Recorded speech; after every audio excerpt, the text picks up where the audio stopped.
ॐ स्थापकाय च धर्मस्य सर्वधर्मस्वरूपिणे अवतारवरिष्ठाय रामकृष्णाय ते नमः।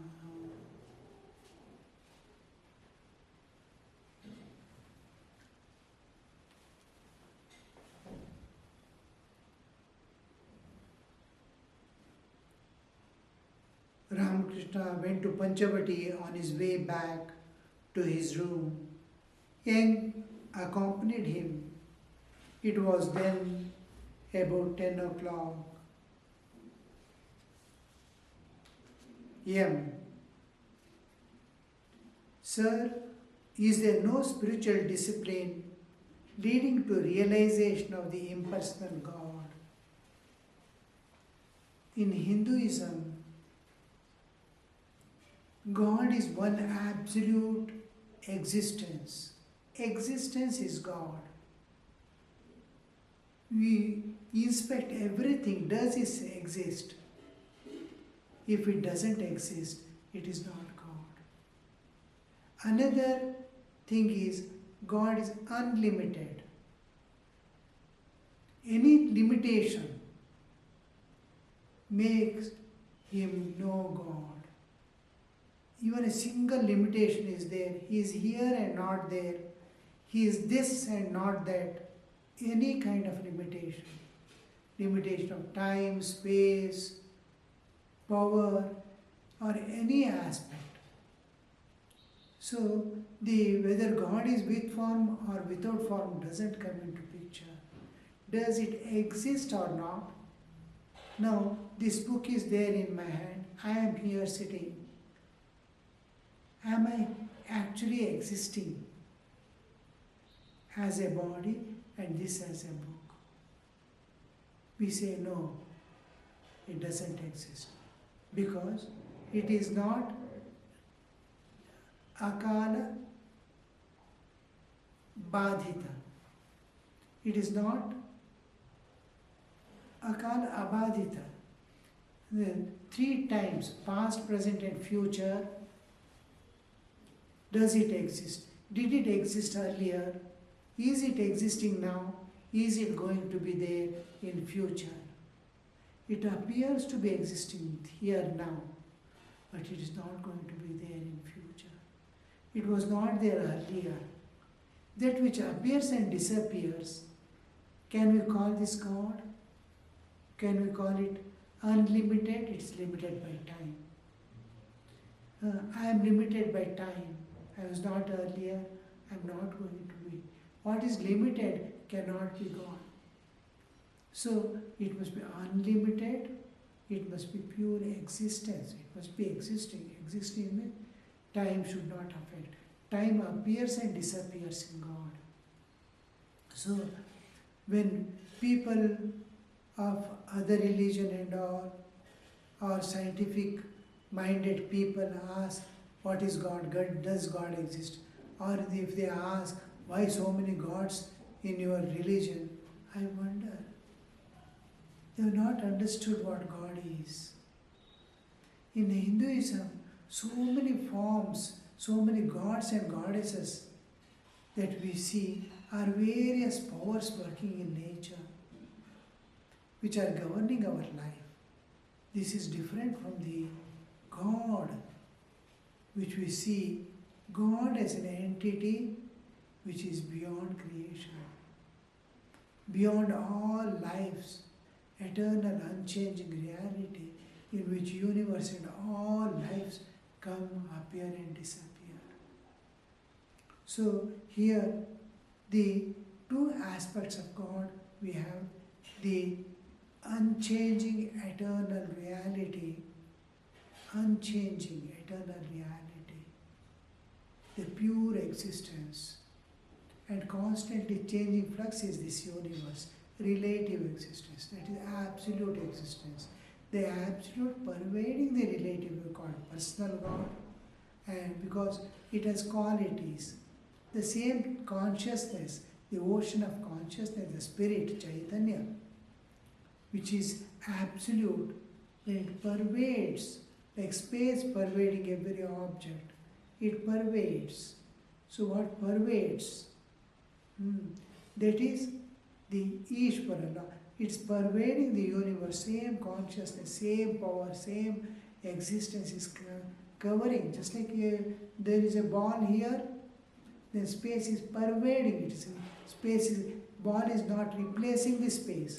Suppose it is in water, it replaces the space, water and occupies the water's place. Here, when it is in the space, it doesn't displace. Space passes in and through the object. It is pervading, space is pervading. Like that, the Chaitanya is pervading, giving existence to it. This is like, actually the world is like a image in a mirror. Mirror pervades the image within. Mirror can remain without an image, but image cannot exist without a mirror. Mirror, image exists only because mirror is there behind. Otherwise image cannot exist. Image doesn't have its own independent existence.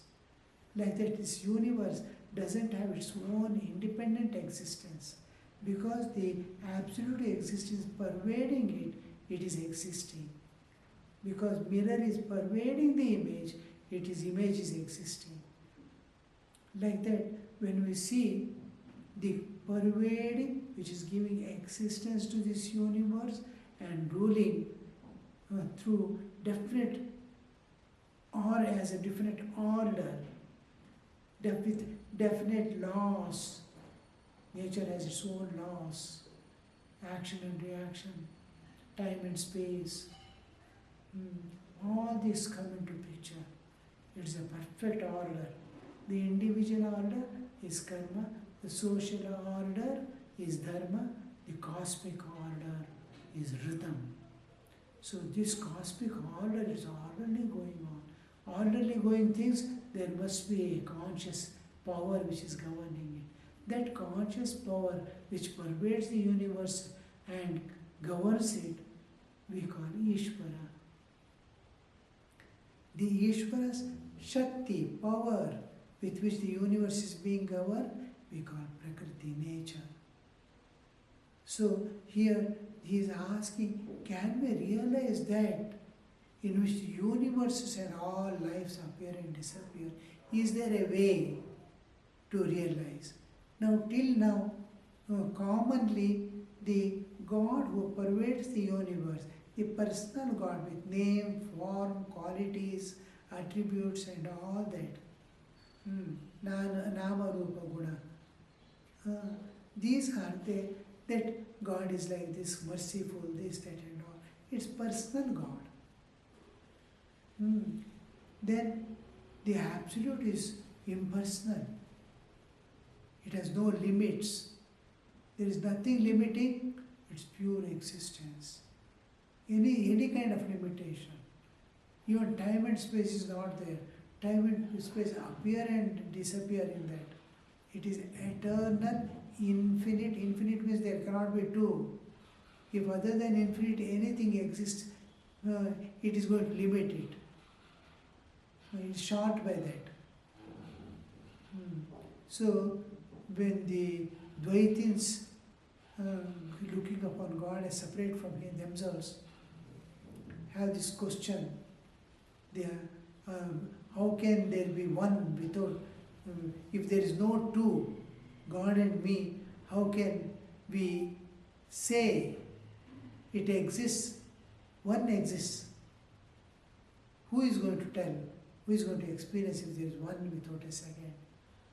The Dvaitin says, Advaitin says, the God, the Dvaitin experience is not God. Because other than God there is a Bhakta, devotee. He is not Purna. That God is not Purna. Anything existing other than God is going to limit it. God is short by that, so He is not Purna. To be Purna, there must be one. Purnamada Purnamidam. So that Purna is there if there is no duality. There is nothing other than. Then we call it infinite. In mathematics, any number of infinity can be there. In practicality, there can be one infinite. There cannot be two. One is going to limit the other. So it won't be Purna, complete. It won't be infinite. Infinite is solved by that one thing which is going to be there. So in practicality, there is one eternal, always. Time and space unbound is eternal. Space unbound is infinite. Time unbound is eternal. God is eternal, unchanging reality. All others appear and disappear. It's appearance only. There is no reality in that. God as that is a reality. So here we see he's asking, can we realize? Is there a definite path to realize the absolute? Because I am going to be there to realize it. The moment it is there, I am there, it is no more Brahman. It is not there, it is no more absolute. So how can I realize? How can I realize my identity, dissolve in it? Sri Ramakrishna gives the example of salt doll trying to measure the depth of the ocean, dived into the ocean and disappeared. The salt dissolves in water. Like that one remains. The observer who wanted to realize, the sadhaka himself dissolves away. So that he is asking, sir, is there no spiritual discipline leading to the realization of the impersonal God? Master, yes, there is. But the path is extremely difficult. After intense austerities, the rishis of the olden times realized God as their innermost consciousness and experienced the real nature of Brahman. Nature is taking me every day from the physical body. I enter the dream state. It's taking away from mind and senses. I maintain in deep sleep, dream ends, and living all my knowledge and identity there in the seed form. I separate from it and be myself. Who am I this? I'm in waking state, I say this body is myself. In dream state, I say dream body as myself. In deep sleep, I don't know whether I exist or not. Who am I in this bodily existence? Turning inward, slowly turning the torch, which is most difficult, and traveling the same path inward, one realizes the self. And this is inward journey. This subjective ultimate is infinite existence, the Atman. When I go shrink to a point and start expanding from within, I reach the same infinite, eternal, unchanging, one without a second, non-dual existence. Similarly, when I expand externally to the cosmic level and be beyond, I see again the infinite. In this process, whole universe is contemplated and identified with matter. Whole thing is condensed into matter, and it is at Mooladhara as if. And this, I merge the whole universe of matter in its cause, the Jala Tattva. I go to the Tattva level of the universe, merge this Prakriti Tattva, Sthula Tattva, the Prithvi Tattva into Jala Tattva, Jala Tattva into the Agni Tattva, Agni Tattva into the Vayu Tattva, Vayu Tattva into Akasha Tattva, then Akasha merges in the Absolute. Now each time I merge the Prakriti Tattva in Jala Tattva, nothing exists below. It is folding up, and finally one without a second remains. This is also Advaitic path, in which one is merging in the other. And finally I see, I enter into the infinite, eternal, unchanging reality. The objective ultimate. The objective ultimate we call Brahman, the subjective ultimate we call Atman. The Atman and Brahman are same reality. It is like going from the front door and seeing the infinite sky and calling it Brahman, and going reverse, backward. I emerge out from the back door and look at the same sky and say I am Atman. So Guru finally clears the Atman and Brahman difference. Atman is Brahman. He has seen both, but he did not know. Finally, a small difference we see in Shankaracharya. When he goes to the Kashi, when Chandala is coming and he is asking him to move away, he comes and dashes against him and moves. Then he asks, why did you touch me? He says, who has touched who? I have never touched you. If I am Atman, you are also Atman. There is one without a second. If we are matter, there is one matter. There is also no difference. Then that small between the Atman and Brahman, that gap in understanding was there, it falls off. So here we see that one reality exists ultimately. We call it Atman inward. Sri Ramakrishna is telling with great efforts, giving up all things of the world. He is to go and contemplate how to enter with him, how to focus, turn the focus on ourselves and dive within and reach the ultimate. So they sacrificed whole life going in with great difficulty. They could ultimately realize the one self and the one Brahman.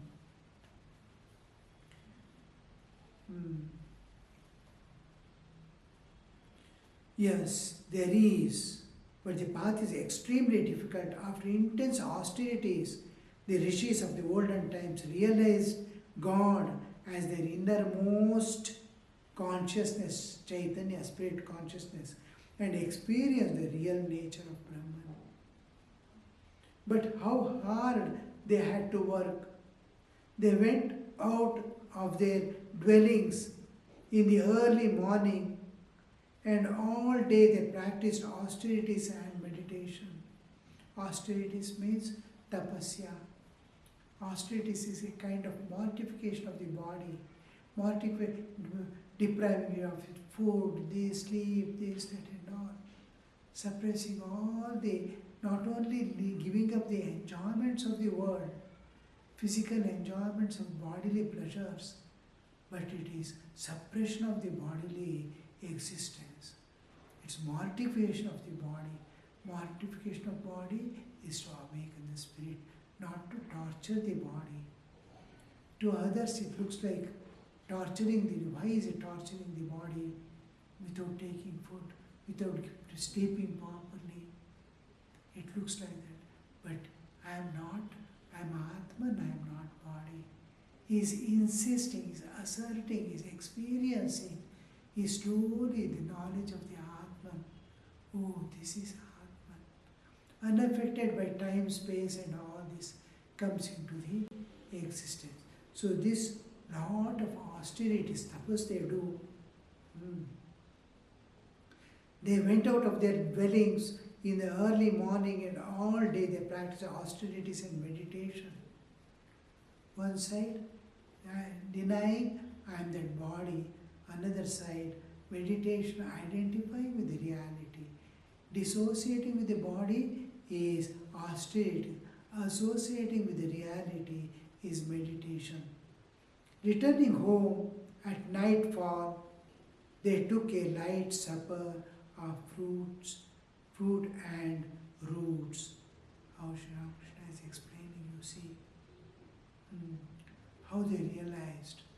And can we do this is the question. There is a path, but most extremely difficult. But an aspirant cannot succeed in this form of spiritual discipline if his mind is stained with worldliness, even in the slightest degree. Small desires. We see people not able to tolerate insults, harsh words they are not able to bear. How suddenly they get angry. This is small demands of life. I am demanding something from within. I am asking for something. This is the thing which is going to bind me. And these small desires keep me away from the reality, from God. It goes on insisting that I am body, I am body. Each act of preserving my ego, fulfilling my desires, is an act of my insisting myself as body and not as a spirit. Denying spirit and asserting body. The mind must withdraw totally from all objects of form, taste, smell, touch and sound. Shabda, sparsha, rupa, rasa, gandha. From all this, the mind has to retire. Only thus does it become pure. Attachments. I should not hold it. Just senses observe and reveal. Like a newborn child looking at the world without labeling, without understanding, without giving it doesn't understand. A boy is walking, it looks, but it doesn't give a meaning. Boy is going. No, there is no meaning. There is no identification. There is no labeling. Nothing has happened. Newborn baby. It is just looking. That kind of look towards the world is not attached. Absolute. This is called the mind which is nascent in stage. Non-judgmental mind. It's called non-judgmental mind. Before the entering into samadhi, the same non-judgmental mind which looks with blank eyes comes again. To a certain extent we see this blank vision in jnanis who have been seeing the divine everywhere, and those who have lost the memory also. They are not able to identify anything. Wife comes, child comes, they are not able to. Once memory fails, everything is, memory is not there. A person cannot identify his own wife and child, cannot identify any objects as mine or yours. So that kind of, that beautiful state where there is no attachments but blank seeing.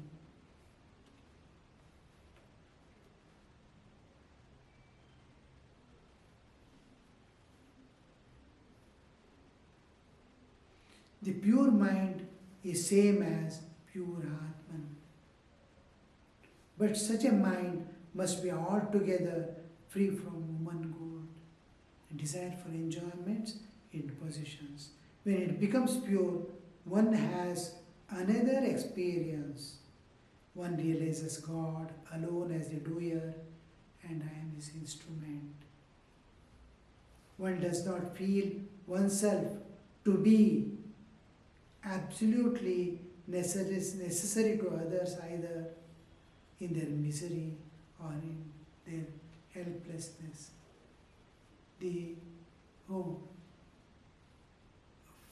First we see, if I'm not there, nobody will take care of this, that and all.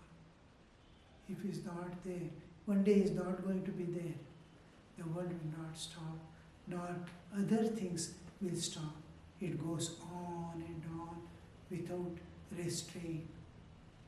Om Shanti Shanti Shanti Hari Om Tat Sat.